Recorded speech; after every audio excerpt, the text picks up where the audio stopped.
For net JRF. बहुत सारे student के लगातार ये सवाल आ रहे हैं। स्टूडेंट के मन में एक बड़ा सवाल है कि सर कौन सी बुक्स पढ़ें। जी हाँ, नमस्कार, मैं doctor Praveen Mohil, study wellness expert, NLP practitioner and assistant professor, department of botany, university of Rajasthan Jaipur.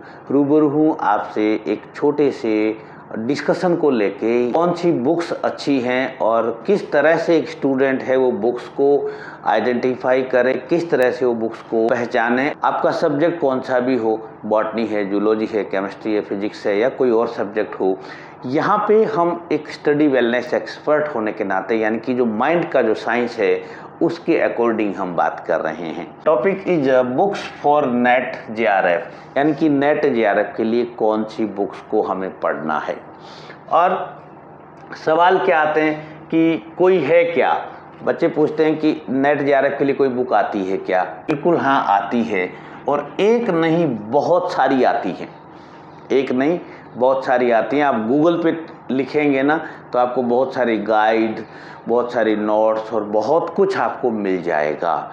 YouTube पे लिखेंगे तो आपको बहुत कुछ मिल जाएगा, मगर बहुत कुछ मिलेगा उसमें और जो आपके पास है उसमें एक अंतर नज़र आएगा। अगर वो अंतर नज़र आएगा और वो अंतर अच्छा है, अच्छे के लिए है, तब तो आप खरीद लीजिए, पढ़ लीजिए और आगे बढ़ जाइए। मगर वो अंतर अच्छा नहीं है। अच्छा नहीं है क्या मतलब, पता है, बुक्स ले भी ली, गाइड खरीद भी ली, मगर रिजल्ट नहीं आ रहा है, तो वीडियो के अंत तक बने रहिएगा। यहाँ पे हम उन रीज़न की भी मैं बात करूँगा और सॉल्यूशन की भी मैं बात करूँगा। तो पहला सवाल बच्चे पूछते हैं कि क्या कोई गाइड आती है क्या, तो मेरा सवाल है हाँ, बहुत सारी गाइड आती हैं। दूसरा सवाल है, ये भी बहुत सारे बच्चे क्वेश्चन पूछते हैं कि कौन सी गाइड या बुक को पढ़ें, कौन सी गाइड या, ये क्वेश्चन तो जेन्युइन है। तो इसका सॉल्यूशन की हम बात करें कि 3 चीज़ों को ध्यान रखें आप। एक वो ध्यान रखें कि वो किताब खरीदें जिसकी भाषा अच्छी हो। अच्छी हो का मतलब कि जो आपकी भाषा है, यानी कि आपके माइंड को वो अच्छी लगे।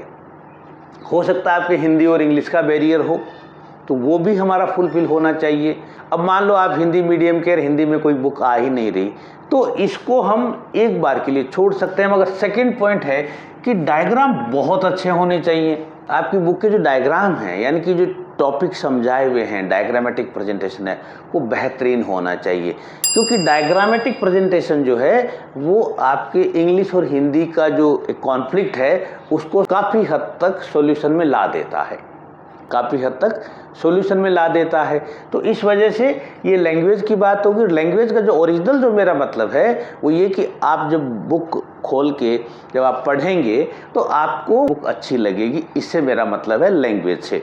और तीसरा एक फैक्टर है वो ये कि बेसिक पैटर्न बेस्ड होनी चाहिए, यानी कि आप जो गाइड या जो नोट्स या जो बुक आप खरीद रहे हैं उसको जब आप खोल के देखेंगे तो वो छोटी छोटी चीज़ों को, यानी कि छोटी छोटी शब्दावली को भी उन्होंने समझाया हुआ हो, छोटी छोटी शब्दावली को भी उन्होंने समझाया हुआ हो। अगर छोटी छोटी शब्दावली को अगर छोड़ दिया है और अपर लेवल पे चले हैं, जिसको कई बार एडवांस कहा जाता है, कई बार डीप नॉलेज कहा जाता है, बहुत सारे नाम हैं इस चीज़ के मार्केट में, मगर जो हमारा जो बेसिक है, यानी कि हम उसमें जब पढ़ने बैठें तो कोई ऐसा वर्ड नहीं आना चाहिए जिस वर्ड को वहाँ पे नहीं समझाया गया हो या जो वर्ड आपको नहीं आता हो। अगर किसी गाइड में आपको 3 चीज़ें मिलती हैं तो आप उसको ले सकते हैं, चाहे बुक हो या गाइड हो। तीनों चीज़ें जानना या तीनों चीज़ों का होना बहुत ज़रूरी है। इसका मैकेनिज्म क्या है? इसका मैकेनिज्म 2 तरह के पैटर्न देखने में आते हैं। मैकेनिज्म को समझाने से पहले एक एग्जाम्पल समझिए। में कोई मेहमान आ गया, अब उस मेहमान की खातिरदारी के लिए एक पॉसिबिलिटी है कि आप दुकान जाएं, मार्केट जाएं और वहाँ से उनके लिए खाने पीने का इंतज़ाम खरीद के लाएं। उसके लिए आपको समय भी चाहिएगा, आपको एक्स्ट्रा पैसा भी चाहिएगा, और आप खुद नहीं जाएंगे तो किसी और को भेजेंगे तो आपको मैन पावर भी चाहिएगा। एक पैटर्न ये है। एक दूसरा पैटर्न ये है कि जो आपके पास अवेलेबल है, जो आपके पास अवेलेबल है उसको आप काम में ले लें, उसको आप काम में ले लें और आप एक्स्ट्रा कोई एफर्ट ना लगाएं। और जो आपके जो मेहमान हैं उनको आप अटेंड करें, आप उनसे बातें करें या वो जिस पर्पज से आए हैं उनकी सुनें।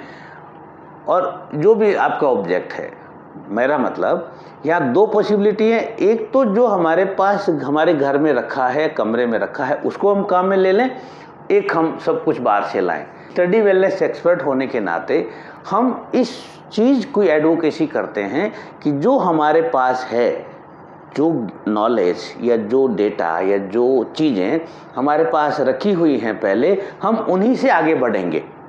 हम नई चीज़ लाने नहीं जाएंगे, तब तक नहीं जाएंगे जब तक हमारे पास पहले वाली चीज़ें हमारे पास रखी हुई हैं। यानी कि एक तो है कि जो नॉलेज है या डेटा है वो माइंड में स्टोर है, उसी को हम काम में लें। एक है कि हम नया लाने जाएं। हम नए लाने की बात नहीं करते हैं। मैकेनिज्म ये कहते हैं कि जो डेटा स्टोर, यानी कि जो आपने ABCD बहुत साल पहले पढ़ ली थी, कै खे गए बहुत पहले पढ़ लिए थे, बहुत सारे मीनिंग आपने बहुत पहले पढ़ लिए थे, तो वो जो हमारे माइंड के अंदर पहले से, उनको हम पहले काम में लेंगे। उनको पहले काम में लेके फिर ज़रूरत पड़ेगी तो और चीज़ें नहीं लेके आएंगे, अदरवाइज नहीं लाएंगे। अगर हमारा काम हो जाता है तो हमें लाने की ज़रूरत नहीं है। तो यही NLP है। तो यानी कि जो डेटा स्टोर्ड पड़े हैं हमारे माइंड में, हम उनको काम में लेंगे। उनको काम में कैसे लेंगे? हम उसको रिफाइन करेंगे, उनको रिफाइन करेंगे। यानी कि अब हमारे पास डेटा तो पड़े हैं, मगर वो बहुत सारे यूँ समझो कि रफ से डेटा पड़े हुए हैं। कुछ आधे भूल गए हैं, कुछ आधे याद हैं। उन सब को अपन क्या करेंगे? रिफाइन करेंगे। ठीक है, रिफाइन करने का मतलब है कि फॉर एग्ज़ाम प्रिपरेशन, यानी कि अब हम एग्ज़ाम की तैयारी करना शुरू करेंगे। तो जब एग्ज़ाम की तैयारी करना शुरू करेंगे तो हमारे सामने ये सवाल होगा कि साहब ये टॉपिक है, इस पर क्या क्या क्वेश्चन बन सकते हैं। जैसे ही हम ये सवाल पूछेंगे तो हमारा जो डेटा है वो रिफाइन होना शुरू हो जाता है। जैसे ही हम ये सोचेंगे कि क्या क्वेश्चन पूछा जा सकता है, तो ये रिफाइनमेंट का काम शुरू हो जाएगा। फिर जब हम चैप्टर पढ़ते पढ़ते जब चैप्टर ख़त्म होगा, जब उसके एंड में जो क्वेश्चन दिए हुए हैं, जैसे हम उन क्वेश्चंस को निकालेंगे तो हमारा डेटा रिफाइन होना शुरू हो जाएगा। यानी कि इसकी बहुत सारी प्रोसेस है। यानी कि अब हम एग्ज़ाम की प्रिपरेशन करने लग गए हैं। सारे बच्चे कहते हैं साहब टिप्स एंड ट्रिक्स क्या हो, क्योंकि बहुत सारे स्टूडेंट हैं जो इस माइंड के साइंस को काम में लेते हैं और अपने लाइफ में लगातार आगे बढ़ रहे हैं।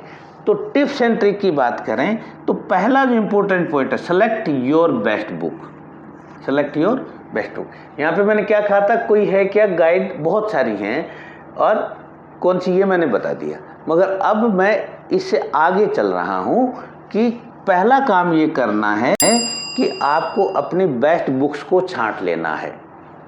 यानी कि बेस्ट बुक कौन सी है? जो आपने BSc में अच्छी लगी या फिर आपको जो MSc में अच्छी लगी, दोनों में से जहाँ भी आपको जो भी बुक अच्छी लगी उस बुक को ले लेना है। उसी पे डिपेंड रहना है, ना कि जो मार्केट में अवेलेबल गाइड है उस पर, ना कि जो मार्केट में गाइड अवेलेबल उस पर डिपेंड नहीं रहना है। हमें डिपेंड इस पर रहना है कि जो हमने जो बुक्स पहले पढ़ ली हैं, 2 साल पहले 3 साल पहले पढ़ी थी या 5 साल पहले, उन्हीं पे डिपेंडेंट रहना है। यानी कि जो हमारे घर में अवेलेबल रिसोर्स हैं उसी को हम काम में लेंगे, नया नहीं लाएंगे। फिर जब इसको हम पढ़ेंगे तो पता चलेगा कि ये कुछ ऐसे हैं कि कुछ भूले से लग रहे हैं, कुछ चीज़ें थोड़ी कंफ्यूजिंग सी है। तो उसके लिए हम क्या करेंगे? सेकंड पॉइंट में ऐड बेसिक्स, इसी में ऐड करेंगे। जो हमने BSc MSc में पढ़ा था उसमें हम बेसिक्स को ऐड कर दें। अब बेसिक्स का मतलब क्या है? बेसिक्स का मतलब है 11th और 12th, खास करके तब जब बच्चे क्वेश्चन सॉल्व करते हैं। यानी कि आप स्टूडेंट हैं और आप क्वेश्चन सॉल्व करके प्रैक्टिस करे जा रहे हैं। ठीक है, नेट JRF एग्जाम की प्रैक्टिस कर रहे हैं और प्रैक्टिस के नाम पे आप क्वेश्चन सॉल्व कर रहे हैं। और तब आप जरूर ध्यान रखना कि 11th और 12th की बुक्स आप पढ़ चुके हों, तभी इसमें एंट्री लेना। अगर तब आप नहीं लेंगे तो प्रॉब्लम ये हो जाएगी कि क्वेश्चंस वहाँ पे होंगे वेरी बेसिक, 70% क्वेश्चन बेसिक आते हैं। आप जब 100 क्वेश्चन निकालोगे, आपके सही कितने होंगे? 20-25 सही होंगे, तो आपका माइंड ये कहेगा कि भैया तुझे तो कुछ नहीं आ रहा, तुझे तो 70-80 तो तुम्हारे गलत हो रहे हैं। तो ऐसा नहीं करें।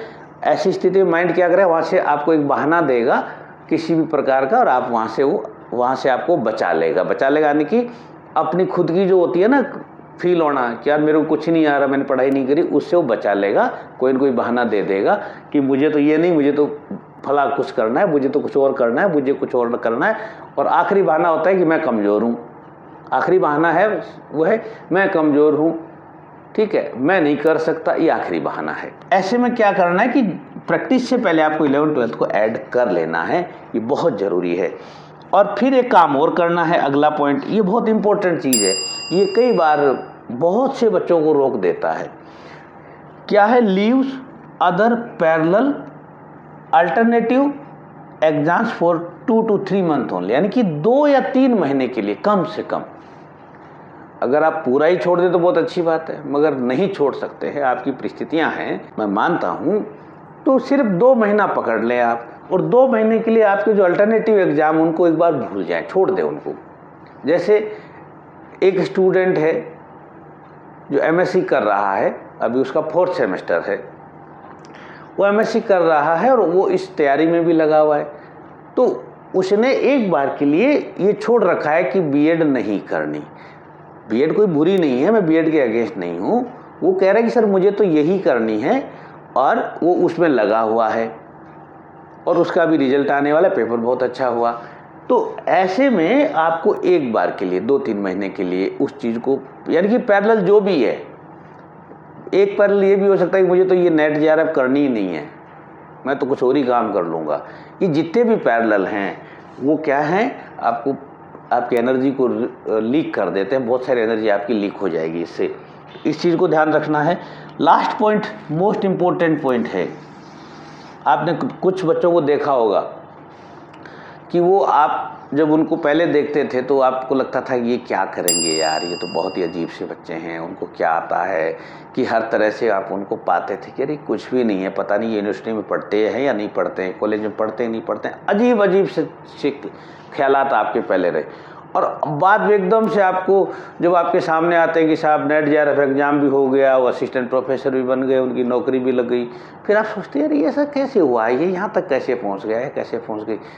उन बच्चों के पीछे एक पॉसिबल बड़ा रीज़न है, वो ये है कि उनके पास एक सॉलिड रीज़न होता है, सॉलिड रीज़न होता है। यहाँ क्या कह रहे हैं हम, मेक सॉलिड रीज़न, और एक नीड, एक बड़ा सा कारण अपने माइंड में, यानी कि वो कहेंगे अपने दिल में होना चाहिए, एक एस्टेब्लिश करना है एक रीज़न कि भाई मैं क्यों कर रहा हूँ इस एग्ज़ाम की प्रिपरेशन, या एक ज़रूरत, एक पैसे की, यानी कि 40-50 हज़ार रुपये महीने की ज़रूरत भी हो सकती है, या तो एक रीज़न हो या फिर एक ज़रूरत हो। और ज़रूरतें मोटे तौर पे 3 जगह से पैदा होती हैं, मोटे तौर पे, और भी हैं। पहला, फैमिली से पैदा होती है, फैमिली में कोई प्रॉब्लम है, फैमिली में मम्मी के, पापा के, भाई के, बहन के, फैमिली में ऐसी कोई प्रॉब्लम है, फाइनेंशियल प्रॉब्लम हो सकती है, सोशल प्रॉब्लम हो सकती है, ऐसा फैमिली की प्रॉब्लम है। या फिर उसके कुछ दोस्त हैं, उसके कुछ दोस्त ऐसे हैं जो इस काम में लगे हुए हैं, इस काम में लगे हुए हैं, तो वो वहाँ पे एक बड़ा बूस्टिंग डोज बन जाती है, उनके साथ वो बच्चा भी वो दौड़ने लगता है। और कुछ बच्चों के केस में देखा गया कि फैसिलिटीज़ मैटर करती हैं, कि भाई मैं नेट जेआरएफ कर लूँगा तो मेरे को 40-50 हज़ार महीने का मिलना शुरू हो जाएगा, मैं पीएचडी कर लूँगा, अच्छे कॉलेज में जाऊँगा, अच्छे शहर में रहूँगा, अच्छी सारी फैसिलिटीज़ होंगी, ये भी बहुत सारे बच्चों का मैटर करता है।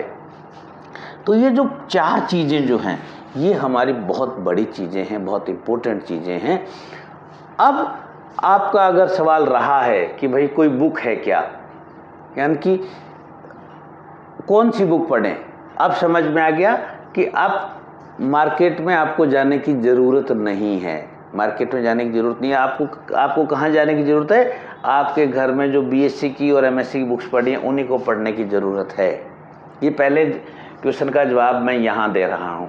बहुत सारे बच्चे कमेंट में पूछते हैं कि सर बुक्स कौन सी है, तो बुक्स हमें वही पढ़नी है जो आपने एमएससी में और बीएससी में पढ़ी थी और आपको अच्छी लगी थी, जो आपका मीडियम था, नई बुक्स हमें नहीं लेनी।